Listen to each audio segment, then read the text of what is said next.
ತಪಸ್ವಾಧ್ಯಾಯ ಶುಶ್ರೂಷಾ ಕೃಷ್ಣಪೂಜಾರತಂ ಮುನಿಂ ವಿಶ್ವೇಶಮಿಷ್ಟದಂ ವಂದೇ ಪರಿವ್ರಾಟ್ ಚಕ್ರವರ್ತಿನಂ. ಶ್ರೀ ಗುರುಭ್ಯೋ ನಮಃ. ಶ್ರೀ ವಿಶ್ವೇಶತೀರ್ಥಗುರುಭ್ಯೋ ನಮಃ. ಕಾಂತಾಯ ಕಲ್ಯಾಣಗುಣೈಕಧಾಮ್ನೇ ನವದ್ಯುನಾಥ ಪ್ರತಿಮಪ್ರಭಾಯ ನಾರಾಯಣಾಯ ಅಖಿಲ ಕಾರಣಾಯ ಶ್ರೀಪ್ರಾಣನಾಥಾಯ ನಮಸ್ಕರೋಮಿ. ಮಧ್ವಾಚಾರ್ಯರು ಎಲ್ಲ ಕ್ಷೇತ್ರಗಳಿಗೂ ಭೇಟಿ ಕೊಡ್ತಾ ಕೇರಳ ದೇಶದಲ್ಲಿದ್ದ ದೇವಸ್ಥಾನಗಳಲ್ಲಿ ನಡೆದ ವಾದಗಳಲ್ಲಿ ದಿಗ್ವಿಜಯವನ್ನು ಸಂಪಾದಿಸಿ ಕೊನೆಗೆ ಅಲ್ಲಿದ್ದ ಎಲ್ಲ ವಿದ್ವಾಂಸರ ಬಾಯಲ್ಲಿ ಬಂದ ಮಾತಂದರೆ, ಇವರಿಗೆ ಕೇವಲ ಶ್ರುತಿಗಳ ಜ್ಞಾನ ಅಷ್ಟೇ ಅಲ್ಲದೆ ಅದರ ಜೊತೆಗೆ ಭವಿಷ್ಯಜ್ಞಾನವೂ ಬಹಳ ಚೆನ್ನಾಗಿರೋದರಿಂದಾಗಿ ಬಹಳ ಉತ್ತಮ ವ್ಯಕ್ತಿಗಳ ಸಂಪರ್ಕ ನಮಗಾದದ್ದು ತುಂಬ ಸಂತೋಷ ಅಂತ ಎಲ್ಲರೂ ಕೊಂಡಾಡ್ತಾರೆ. ಅವತ್ತಿನಿಂದ ಮಧ್ವಾಚಾರ್ಯರು ಆನಂದ ತೀರ್ಥರು ಅಂತ ಅವರಿಗೆ ನಾಮಕರಣವನ್ನು ಮಾಡಿದ್ರು. ಹಿಂದೆ 5ನೇ ಸರ್ಗದ ಪ್ರಾರಂಭದಲ್ಲಿ ಆನಂದ ತೀರ್ಥರು ಅಂತ ಅವರನ್ನು ವೇದಾಂತ ಸಾಮ್ರಾಜ್ಯದಲ್ಲಿ ಕೂಡಿಸಿ ಪಟ್ಟಾಭಿಷೇಕ ಮಾಡಿ ಆನಂದ ತೀರ್ಥರು ಅಂತ ಮಾಡಿದ್ರು. ಇದಾದ ಮೇಲೆ ಇವರ ಹೆಸರು ಮತ್ತೆ ಬದಲಾಗತ್ತೆ. ಆನಂದ ತೀರ್ಥರು ಅಂತ ಎಲ್ಲ ಕಡೆ ಪ್ರಸಿದ್ಧಿ ಹೊಂದಿತ್ತು. ಈ ಪ್ರಸಂಗ ನಡೆದ ಮೇಲೆ ಈ ಕೇರಳದಲ್ಲಿ ಏನು ಅಪಾಲ ಅನ್ನುವ ಶಬ್ದಕ್ಕೆ ಆಚಾರ್ಯರು ಕೊಟ್ಟ ಅರ್ಥದ ಪ್ರಸಂಗ ಏನಿದೆ, ಆ ಪ್ರಸಂಗ ನಡೆದ ಮೇಲೆ ಅವರ ಹೆಸರಲ್ಲಿ ಮತ್ತೆ ಬದಲಾವಣೆ ಕಾಣುತ್ತೆ. ಅಂದರೆ ಮಧ್ವಾಚಾರ್ಯರಿಗೆ ಬಂದ ಪ್ರತಿಯೊಂದು ಹೆಸರು ಅದು ಅನ್ವರ್ಥ. ಯಾವ ಹೆಸರು ಯಾರೋ ತಮಾಷೆಗೋಸ್ಕರವೋ ಅಥವಾ ಆಡ್ಕೊಳ್ಳೋದಕ್ಕೋ ಇನ್ನೇನಕ್ಕೋ ಈ ಥರ ಯಾವುದೂ ಕರೆದದ್ದಲ್ಲ. ಎಲ್ಲ ದೊಡ್ಡ ದೊಡ್ಡ ವಿದ್ವಾಂಸರು ಕೊಟ್ಟ ಬಿರುದುಗಳು. ಅವರು ಅಂದರೆ ಎಲ್ಲರೂ ಮನಃಪೂರ್ವಕವಾಗಿ ಇವರನ್ನು ಇನ್ನು ಮುಂದೆ ಈ ಥರ ಕರಿಬೇಕು ಅಂತ ಅವರೇ ಅವರ ಮನಸ್ಸಿನಲ್ಲಿ ಅಂದುಕೊಂಡದ್ದು. ಇನ್ನು ಮುಂದೆ ಮಧ್ವಾಚಾರ್ಯರನ್ನು ಎಲ್ಲರೂ ಏನಂತ ಕರೀತಾರೆ ಅಂದರೆ, ಯದ್ಯದೇವ ಸಪದಿ ಪ್ರಕೃತಂ ಸ್ಯಾತ್ ತತ್ತದೇಶ ಯದವೇದ ಕಿಲಂ ಚ ಸರ್ವದಾ ಸದಸಿ ಸರ್ವಬುಧಾನಾಂ ಸರ್ವವಿದ್ಯತಿರಿತಿ ಪ್ರತಿತೋ ಭೂತ್. ಯದ್ಯದೇವ ಸಪದಿ ಪ್ರಕೃತಂ ಸ್ಯಾತ್. ಯಾವ ವಿಷಯಗಳನ್ನಾದರೂ ನೀವು ಸಭೆಯಲ್ಲಿ ತಗೊಂಡು ಬಂದು ಅವರ ಮುಂದೆ ಕೂತ್ಕೊಳ್ಳಿ ಚರ್ಚೆ ಮಾಡಲಿಕ್ಕೆ ಅಂತ. ನಾವು 5ನೇ ಸರ್ಗದಿಂದ ನೋಡ್ತಾ ಬರ್ತಾ ಇದ್ದೇವೆ. ಬಂದಂತಹ ಎಲ್ಲ ವಾದಿಗಳು ಕೂಡ ಒಬ್ಬರೊಬ್ಬರು ಒಂದೊಂದು ವಿಭಿನ್ನವಾದ ವಿಷಯಗಳನ್ನೇ ತಗೊಂಡು ಬಂದರು. ಮಧ್ವಾಚಾರ್ಯರನ್ನು ಪರೀಕ್ಷೆ ಮಾಡಬೇಕು ಅನ್ನುವ ದೃಷ್ಟಿಯಿಂದ ಪ್ರತಿಯೊಬ್ಬರೂ ತಂದ ವಿಷಯ ಅದು ಭಿನ್ನ ಭಿನ್ನವಾಗಿತ್ತು. ಒಬ್ಬರು ತರ್ಕದ ವಿಷಯದಲ್ಲಿ, ಮತ್ತೊಬ್ಬರು ವೇದಾಂತದ ವಿಷಯದಲ್ಲಿ, ಮತ್ತೊಬ್ಬರು ವೇದದ ವಿಷಯದಲ್ಲಿ, ಮತ್ತೊಬ್ಬರು ವ್ಯಾಕರಣದ ವಿಷಯದಲ್ಲಿ, ಮತ್ತೊಬ್ಬರು ತರ್ಕಶಾಸ್ತ್ರದ ವಿಷಯದಲ್ಲಿ. ಹೀಗೆ ಬಂದಂತಹ ಪ್ರತಿಯೊಬ್ಬ ವಾದಿಯೂ ತಗೊಂಡು ಬಂದದ್ದು ಬೇರೆ ಬೇರೆ ವಿಷಯಗಳನ್ನು. ಇಲ್ಲಿ ನಮಗೆ ಬರೀ ಪ್ರಧಾನವಾದದ್ದನ್ನು ಮಾತ್ರ ಹೇಳ್ತಾರೆ. ಅದಕ್ಕೆ ಈ ಶ್ಲೋಕದಲ್ಲಿ ಯದ್ಯದೇವ ಯಾವ ವಿಷಯಗಳನ್ನು ಮಧ್ವಾಚಾರ್ಯರ ಮುಂದೆ ತಗೊಂಡು ಬಂದು ವಾದಿಗಳು ಕುಳಿತುಕೊಂಡ್ರೂ ಸಹ ಅದು ಪುರಾಣಗಳೇ ಆಗಿರ್ಬೋದು. ಪುರಾಣಗಳಾಗಿದ್ದರೂ ಅದರಲ್ಲಿ ಎಲ್ಲ ವಿಷಯಗಳಲ್ಲೂ ಮಧ್ವಾಚಾರ್ಯರ ಜ್ಞಾನ ಅದು ಪರಿಪೂರ್ಣವಾಗಿದೆ. ಯಾವುದೇ ಗೊಂದಲಗಳಿಲ್ಲ. ಉತ್ತರ ಕೊಡಬೇಕಾದ್ರೆ ಅದರಲ್ಲಿ ಸಂಶಯಗಳಿಲ್ಲ. ಈ ಯಾವುದು ಸಂಶಯ ಇಲ್ಲದೆ ಗೊಂದಲ ಮಾಡಿಕೊಳ್ಳದೆ ಅಥವಾ ಉತ್ತರ ಕೊಟ್ಟಿದ್ದರಿಂದ ಅವರಿಗೂ ಗೊಂದಲ ಆಗದ ರೀತಿಯಲ್ಲಿ. ಯಾಕೆಂದರೆ ಕೆಲವರು ಉತ್ತರ ಕೊಡ್ತಾರೆ. ಒಂದು ಪ್ರಶ್ನೆ ಅಂತ ತಗೊಂಡು ಹೋದಾಗ ವಿದ್ವಾಂಸರ ಹತ್ತಿರ ಅಥವಾ ಯಾರ ಹತ್ರನಾದ್ರೂ ಒಂದು ಪ್ರಶ್ನೆ ತಗೊಂಡು ಹೋದಾಗ ಕೆಲವರು ನೋಡಿಲ್ಲ ಅನ್ನುವ ವಿಷಯವನ್ನು ತಾವು ನೋಡಿಲ್ಲ ಅಂತ ಒಪ್ಕೊಳ್ತಾರೆ. ಆದರೆ ಇನ್ನು ಕೆಲವರಿಗೆ ಹಾಗಿರೋದಿಲ್ಲ. ನಾವು ನೋಡಿಲ್ಲ ಅಂತ ಹೇಳಿದ್ರೆ ಎಲ್ಲಿ ಚಿಕ್ಕವರಾಗ್ತೀವೋ ಅನ್ನುವ ಭಾವ. ಅದಕ್ಕೋಸ್ಕರ ಏನಾದರೂ ಒಂದು ಹೇಳಿ ಆ ಸಮಯಕ್ಕೆ ಕಳಿಸೋಣ ಅಂತ ಹೇಳ್ತಾರೆ. ಅದು ಆ ವ್ಯಕ್ತಿಗೆ ಅರ್ಥ ಆಗೋದಿಲ್ಲ. ಆ ವಿಷಯದ ಮೇಲೆ ಇನ್ನೂ ಹೆಚ್ಚು ಗೊಂದಲಗಳು ಪ್ರಶ್ನೆಗಳು ಸೃಷ್ಟಿಯಾಗುತ್ತೆ. ಆದರೆ ಮಧ್ವಾಚಾರ್ಯರ ಹತ್ರ ಬಂದ ಯಾವ ವ್ಯಕ್ತಿಗೂ ಈ ಥರದ ಪರಿಸ್ಥಿತಿ ಆಗಲೇ ಇಲ್ಲ. ಪ್ರತಿಯೊಬ್ಬನೂ ಬಂದದ್ದಕ್ಕೆ ಸರಿಯಾದ ಉತ್ತರ ಪಡ್ಕೊಂಡು ಹೋದವರೇ.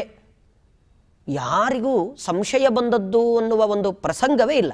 ಹಾಗಾಗಿ ಅದನ್ನು ಅವ್ರು ಹೇಳ್ತಾರೆ, ತತ್ತದೇಶ ಯದ ವೇದ ಕಿಲಂಚ. ಎಲ್ಲ ವಿಷಯವನ್ನು ಸಮಗ್ರವಾಗಿ ಅಧ್ಯಯನ ಮಾಡಿ ಅದನ್ನೆಲ್ಲ ತಿಳ್ಕೊಂಡಿರ್ತಕ್ಕಂತಹ ಮಹಾನುಭಾವರು. ಹಾಗಾಗಿ ಇವರನ್ನು ಇಷ್ಟು ದಿನ ನಾವು ಮಧ್ವಾಚಾರ್ಯರು ಆನಂದ ತೀರ್ಥರು ಅಂತ ಕರೆದದ್ದು ಸಾಕು. ಇನ್ನು ಇವರನ್ನು ಸರ್ವಜ್ಞಾಚಾರ್ಯರು ಅಂತ ಕರಿಬೇಕು. ಇವರನ್ನು ಇನ್ನು ಮುಂದೆ ನಾವು ಸರ್ವಜ್ಞಾಚಾರ್ಯರು ಅಂತ ಕರಿಬೇಕು. ಯಾಕೆಂದರೆ ಈ ಸರ್ವಜ್ಞಾಚಾರ್ಯರು ಅನ್ನೋದಕ್ಕೆ ಪ್ರಾಸಂಗಿಕವಾಗಿ ಮಾಯಾವಾದ ಖಂಡನ ಅಂತ, ಅದು ಆನಂದ ತೀರ್ಥ ಭಗವತ್ಪಾದಾಚಾರ್ಯರೇ ಬರೆದಿರ್ತಕ್ಕಂತಹ ಒಂದು ಗ್ರಂಥ. ಅದರಲ್ಲಿ ಒಂದು ಮಾತು ಬರುತ್ತೆ, ಭಾತಂ ಸರ್ವಜ್ಞ ಸೂರ್ಯೇಣ ಸತಾಂ ಸಂಶಯನುತ್ತಯೇ. ಏನು ಆ ಮಣಿಮಂತ ದೈತ್ಯ ರಚನೆ ಮಾಡಿರತಕ್ಕಂತಹ ಎಲ್ಲ ಕಡೆ ಕತ್ತಲೆಯನ್ನು ಹಾಕಿದ್ದ ಅವನು. ಆ ಮಣಿಮಂತ ದೈತ್ಯ ರಚನೆ ಮಾಡಿದ ಗ್ರಂಥಗಳು ಅದು ಎಲ್ಲ ಕಡೆಯಲ್ಲೂ ಪೂರ್ತಿ ಕತ್ತಲೆಯನ್ನು ಉಂಟು ಮಾಡಿತ್ತು. ಎಲ್ಲ ಕಡೆ ಕತ್ತಲೆ. ಅಂದರೆ ಕತ್ತಲೆ ಅನ್ನೋ ಅರ್ಥಕ್ಕೆ ರಾತ್ರಿ ಮಾಡಿಸಿದ್ದ ಅನ್ನೋ ಅರ್ಥದಲ್ಲ, ಅಜ್ಞಾನ ಅಂತ ಅರ್ಥ. ಎಲ್ರಿಗೂ ಅಜ್ಞಾನ. ಏನು ತಿಳ್ಕೊಂಡಿದ್ದೀವಿ ಅನ್ನೋ ವಿಷಯದ ಬಗ್ಗೆ ಒಬ್ಬರಿಗೂ ನಿಶ್ಚಯ ಬುದ್ಧಿಯೇ ಇಲ್ಲ. ಎಲ್ರಿಗೂ ಸಂಶಯವೇ ಸಂಶಯ, ಇಲ್ಲ ಏನು ತಿಳ್ಕೊಂಡೇ ಇಲ್ಲದ ಸ್ಥಿತಿ. ಈ ಥರ ಇದ್ದಾಗ ಅವಾಗ ಹೇಳ್ತಾರೆ ಭಾತಂ ಸರ್ವಜ್ಞ ಸೂರ್ಯೇಣ. ಅವಾಗ ಬಂದವರು ಸರ್ವಜ್ಞಾಚಾರ್ಯರು ಅಂತ. ಅಂದರೆ ಸರ್ವಜ್ಞಾಚಾರ್ಯರು ಅಂದರೆ ಮಧ್ವಾಚಾರ್ಯರು. ಸರ್ವಜ್ಞಾಚಾರ್ಯರು ಆ ಸಮಯದಲ್ಲಿ ಎಲ್ಲ ಕಡೆ ಅಜ್ಞಾನ ತುಂಬಿದ್ದಾಗ ಬಂದು ಅವರು ಮಾಡಿದ ಕೆಲಸ ಏನಂದರೆ ಸತಾಂ ಸಂಶಯನುತ್ತಯೇ, ಎಲ್ರಿಗೂ ದೊಡ್ಡ ಸಂಶಯವಾಗಿ ಕೂತಿದ್ದ ತತ್ವಶಾಸ್ತ್ರವನ್ನು ಬೆಳಗಿಸಿದರು ಮಧ್ವಾಚಾರ್ಯರು. ಸರ್ವಜ್ಞಾಚಾರ್ಯರು ಎಂಬುವ ಸೂರ್ಯ ಎಲ್ಲರಲ್ಲಿ ತುಂಬಿಕೊಂಡಿದ್ದ ಅಜ್ಞಾನ ಅನ್ನುವ ಕತ್ತಲೆಯನ್ನು ಬೆಳಗಿಸಿತು ಅಂತ ಈ ಥರದ ಒಂದು ಮಾತು ಈ ಪ್ರಸಂಗಕ್ಕೆ ಬಹಳ ಹೊಂದಾಣಿಕೆ ಆಗುತ್ತೆ. ಇಲ್ಲಿ ಎಲ್ಲ ವಿದ್ವಾಂಸರು ಯಾವ ಮಾತನ್ನು ಹೇಳಿದ್ದರೋ ಅದೇ ಮಾತು ಅಲ್ಲೂ ಕೂಡ ಬರುತ್ತೆ. ಸರ್ವಜ್ಞಾಚಾರ್ಯರು ಅಂತ ಇವರನ್ನು ಇನ್ನು ಮುಂದೆ ನಾವು ಕರಿಬೇಕು. ಯಾಕಂದರೆ ಯಾವ ವಿಷಯ ಕೇಳಿ ಆ ಎಲ್ಲ ವಿಷಯದಲ್ಲಿ ಸ್ಪಷ್ಟತೆ ಇದೆ, ಒಂದರಲ್ಲೂ ಸ್ವಲ್ಪವೂ ಸಂಶಯ ಇಲ್ಲ. ಹಾಗಾಗಿ ಪರಮ ಸಂತೋಷ ಆಗುತ್ತೆ. ಮನಪೂರ್ತಿಯಾಗಿ ಕರೀತಾರೆ, ಮತ್ತು ಅದರಲ್ಲಿ ಯಾವುದೇ ದುಡ್ಡು ಕೊಟ್ಟು ಕರೆಸ್ಕೊಂಡದ್ದೋ ಆ ಥರದ್ದು ಯಾವುದೂ ಅಲ್ಲ. ಮನಪೂರ್ತಿಯಾಗಿ ಪರಮ ಸಂತೋಷದಿಂದ, ಯಾರೋ ಸಾಮಾನ್ಯರಲ್ಲ ಅಥವಾ ಅವರನ್ನು ಹಿಂಬಾಲಿಸ್ತಕ್ಕಂಥ ಜನರಲ್ಲ, ವಿದ್ವಾಂಸರ ಮಂಡಳಿ ಅವತ್ತಿನ ದಿನ ಏನು ಕೇರಳದಲ್ಲಿ ತುಂಬಿ ಹೋಗಿದ್ರೋ ಆ ಎಲ್ಲ ವಿದ್ವಾಂಸರು ಹೇಳುವ ಮಾತು ಸರ್ವಜ್ಞಾಚಾರ್ಯರು ಅಂತ ಕರಿಬೇಕು ಇನ್ಮೇಲೆ ಇವರನ್ನು. ಅದರಲ್ಲಿ ಯಾವುದೇ ಸಂಶಯ ಬೇಡ. ಈ ಥರ ಪ್ರತಿಯೊಂದು ವಿಷಯವನ್ನು ನಿರೂಪಣೆ ಮಾಡೋದಾಗಲಿ, ಅದಕ್ಕೆ ಪ್ರಮಾಣ ಕೊಡೋದಾಗಲಿ, ಇಷ್ಟು ಸ್ಪಷ್ಟವಾಗಿ ತಿಳಿಸ್ಕೊಡೋರಾಗಲಿ ಮತ್ತಾರನ್ನೂ ನಾವು ನಮ್ಮ ಇಷ್ಟು ವರ್ಷದ ಜೀವಿತಾವಧಿಯಲ್ಲಿ ನಾವು ಕಂಡಿಲ್ಲ.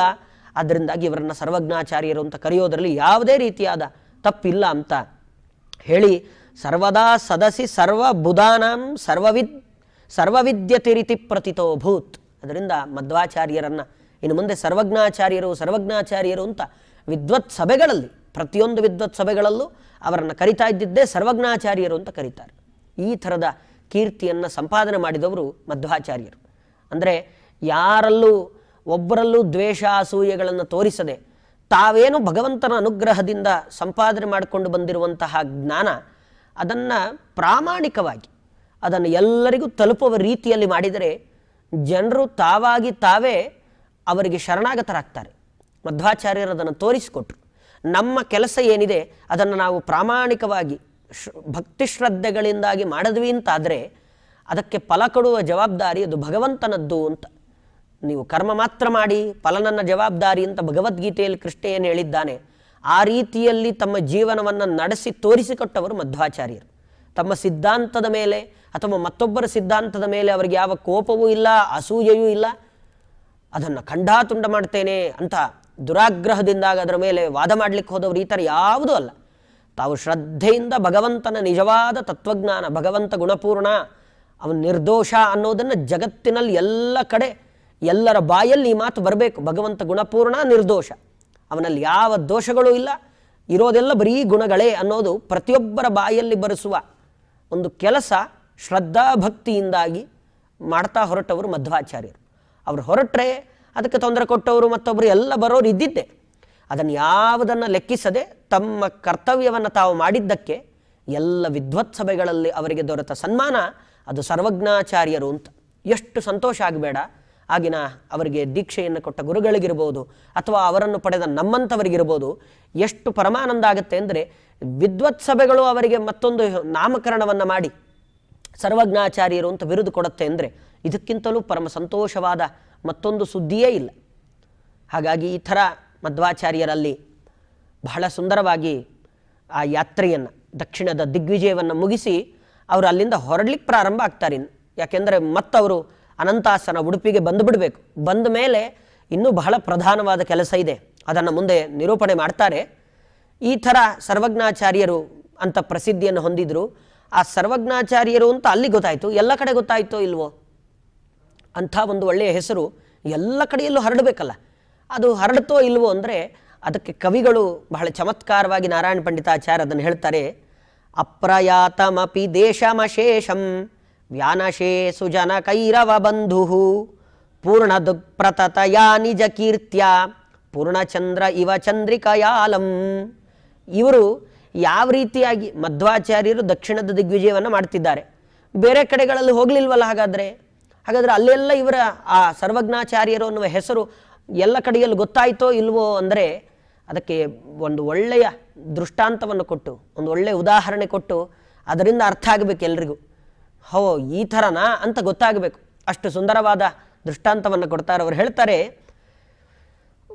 ಎರಡು ಅರ್ಥ ಬರುವ ಹಾಗೆ ಈ ಶ್ಲೋಕವನ್ನು ರಚನೆ ಮಾಡಿದ್ದಾರೆ. ಒಂದು, ಚಂದ್ರೋದಯ ಆದಾಗ ಕಮಲ ಅರಳೋದಿಲ್ಲ, ನೈದಿಲೆ ಪುಷ್ಪ ಅಂತ, ಅದು ಕಮಲದ ರೀತಿಯಲ್ಲೇ ಇರುತ್ತೆ. ಅದು ರಾತ್ರಿ ಚಂದ್ರೋದಯ ಆದಾಗ ಅದು ಅರಳತ್ತೆ. ಅದು ಯಾವುದೋ ಒಂದು ಪ್ರದೇಶದಲ್ಲಿ ಅರಳುವಂಥದ್ದಲ್ಲ. ಚಂದ್ರೋದಯ ಆದರೆ ಆ ಚಂದ್ರನ ಆ ಕಾಂತಿ ಅದು ಎಲ್ಲ ಕಡೆಯಲ್ಲೂ, ಆ ಚಂದ್ರನ ಕಿರಣಗಳು ಎಲ್ಲ ಕಡೆಯಲ್ಲೂ ಬೀಳುತ್ತೆ. ಈ ಪ್ರದೇಶಕ್ಕೆ ಬೀಳೋಲ್ಲ, ಆ ಪ್ರದೇಶಕ್ಕೆ ಮಾತ್ರ ಬೀಳುತ್ತೆ ಅಂತ ಆ ಥರದ್ದು ಯಾವುದೇ ನಿಯಮಗಳಿಲ್ಲ. ಚಂದ್ರನ ಕಿರಣ ಎಲ್ಲ ಕಡೆಯಲ್ಲೂ ಬೀಳುತ್ತೆ. ಎಲ್ಲ ಕಡೆಯಲ್ಲಿ ಬಿದ್ದಾಗ ಏನಾಗುತ್ತೆ, ಎಲ್ಲೆಲ್ಲಿ ನೈದಿಲೆ ಪುಷ್ಪಗಳಿದೆಯೋ ಅಲ್ಲಿಗೆಲ್ಲ ಆ ಕಿರಣಗಳು ಸ್ಪರ್ಶವನ್ನು ಪಡೆದು ಅದೆಲ್ಲ ಅರಳಲಿಕ್ಕೆ ಪ್ರಾರಂಭ ಆಗುತ್ತೆ. ಮತ್ತು ಯಾರೂ ಅದಕ್ಕೇನು ಪ್ರಯಾಸ ಪಡಲೇಬೇಕಾಗಿಲ್ಲ. ಚಂದ್ರೋದಯ ಆಗ್ತಿದ್ದ ಹಾಗೇ ತಾನಾಗಿ ತಾನೇ ಒಂಥರ ಆಟೋಮೆಟಿಕ್ಕಾಗಿ ಚಂದ್ರೋದಯ ಆಗ್ತಿದ್ದ ಹಾಗೆ ನೈದಿಲೆ ಅರಳುವ ರೀತಿಯಲ್ಲಿ ಅಂತ ದೃಷ್ಟಾಂತವನ್ನು ಕೊಡ್ತಾರೆ. ಅಂದರೆ ಅರ್ಥ ಮಾಡಿಕೊಳ್ಬೇಕು. ಅವರು ಹೇಳೋದು, ಸುಜನ ಕೈರವ ಬಂಧು, ಸಜ್ಜನರು ಯಾವ್ಯಾವ ಊರಲ್ಲಿದ್ದಾರೋ, ಇವರು ಕೇರಳ ಪ್ರದೇಶದಿಂದ ಮುಂದಕ್ಕೆ ಹೊರಟರು ಅಂದರೆ ಬರೀ ಕೇರಳದಲ್ಲಿ ಮಾತ್ರ ಸರ್ವಜ್ಞಾಚಾರ್ಯರು ಅಂತ ಪ್ರಸಿದ್ಧಿಯಾಗಿದ್ದಲ್ಲ, ಎಲ್ಲೆಲ್ಲಿ ಸಜ್ಜನರೆಲ್ಲರೂ ಇದ್ದಾರೋ ಅವರಿಗೆಲ್ಲ ಈ ಹೆಸರು ತಲುಪಾಯಿತು ಅಂತ.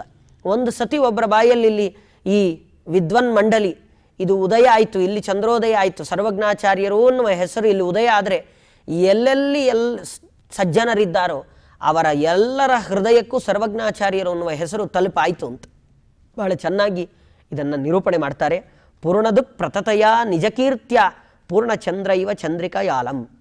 ಚಂದ್ರನನ್ನು ದೃಷ್ಟಾಂತ ಕೊಡ್ತಾರೆ ಮಧ್ವಾಚಾರ್ಯರು. ಚಂದ್ರನ ರೀತಿಯಲ್ಲಿ ಚಂದ್ರ ಬಂದರೆ ಸಂತೋಷ ಆಗುತ್ತೆ. ಕವಿಗಳನ್ನು ತಾವು ಕೊಡುವ ದೃಷ್ಟಾಂತಗಳನ್ನು ಗಮನಿಸಿ ನೋಡಿದಾಗ ಎಷ್ಟು ಸೂಕ್ಷ್ಮವಾಗಿ ಅವರು ಆಲೋಚನೆ ಮಾಡ್ತಾರೆ ಅನ್ನೋದು ಗೊತ್ತಾಗುತ್ತೆ.